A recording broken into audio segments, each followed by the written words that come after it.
Madame la Présidente, Mère de la Nation, mes frères et sœurs de lutte, heureux, très heureux de terminer en apothéose cette convention qui nous a turlupiné la tête depuis quelque temps. En effet, le pouvoir de fait en place à Brazzaville devait-il nous laisser nous réunir? Ne disposons pas du trésor public? Aurions-nous les moyens de tenir sereinement notre convention?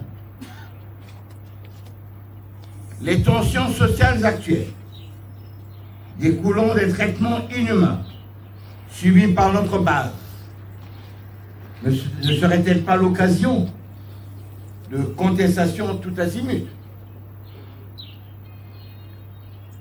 Béni soit l'Éternel.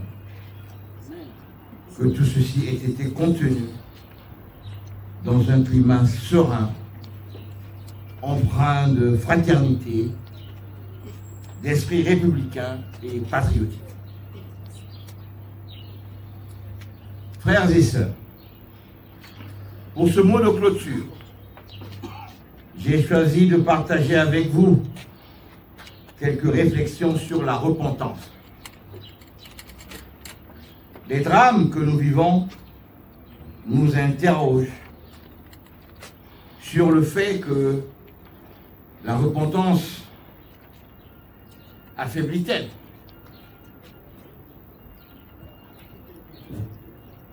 Il nous faut trouver une repentance qui, sans tomber dans le piège, permette de vivre la miséricorde et de construire un véritable esprit d'une relation fraternelle.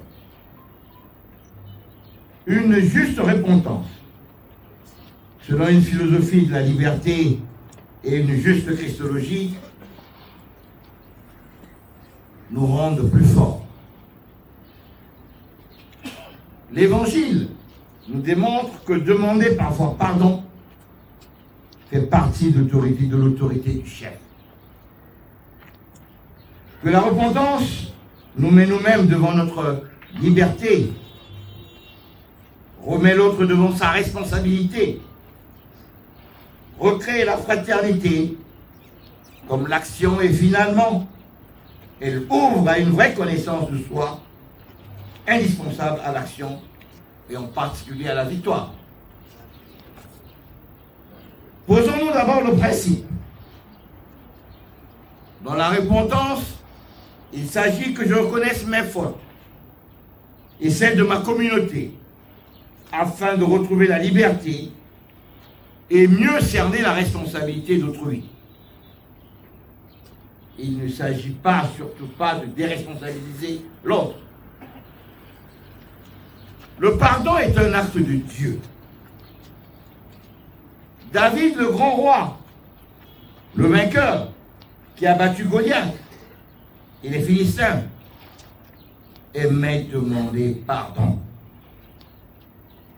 Le cas où, lorsque David a ressenti son peuple comme un cadeau de Dieu, il demandait pardon et l'ange exterminateur a cessé d'exterminer son peuple. Et du coup, David a sauvé son peuple. L'idée que pour être fort, il faille surtout ne pas regretter ses actes est païenne.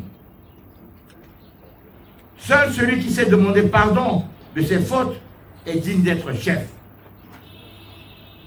Rappelons-nous de Kennedy, après le désastre de la baie de Cochon. Je suis venu pour faire mentir l'adage qui dit que la victoire a un père, mais que la défaite est orpheline. Autrement dit, Kennedy a revendiqué devant son peuple la responsabilité du désastre. Un chef incapable de reconnaître ses erreurs n'est pas capable de les corriger. Il ne peut pas rectifier la route qu'il a prise. Il ne reconnaît pas ses hommes. En ne reconnaissant pas sa faute, et conduit ses subordonnés à ne pas se plier à des valeurs comme la vérité ou la justice, mais qu'à lui-même. Un chef qui se croit infaillible, comme le doutier, qui avait toujours raison, est un dictateur. Amen.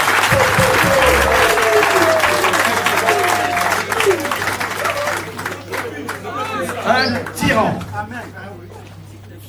Il blâme ses subordonnés pour ses erreurs. Staline a dévasté la Russie. Il a aussi fait mourir des millions de ses propres camarades bolcheviques parce qu'il ne voulait pas reconnaître sa propre responsabilité. La repentance du chef, quand elle est juste, ne dispense pas ses subordonnés de leur propre examen de conscience. En particulier en démocratie. Michel Rocard disait qu'en démocratie, je n'ai pas le droit de dire que les chefs sont nuls. En démocratie, on a les chefs que l'on mérite. Ils sont mes chefs. J'ai la responsabilité d'en chercher les meilleurs à la prochaine élection. Et aussi à les reconnaître comme les miens. L'insulter, c'est m'insulter moi-même. Ainsi, quand je me redécouvre responsable de mon chef, je me redécouvre d'en forger d'autres par la militance, la réflexion, le vote, le lobbying et autres moyens bien démocratiques, et le recours à la violence qui revient en force aujourd'hui au Congo, au moment même où nous parlons, est une crise de responsabilité.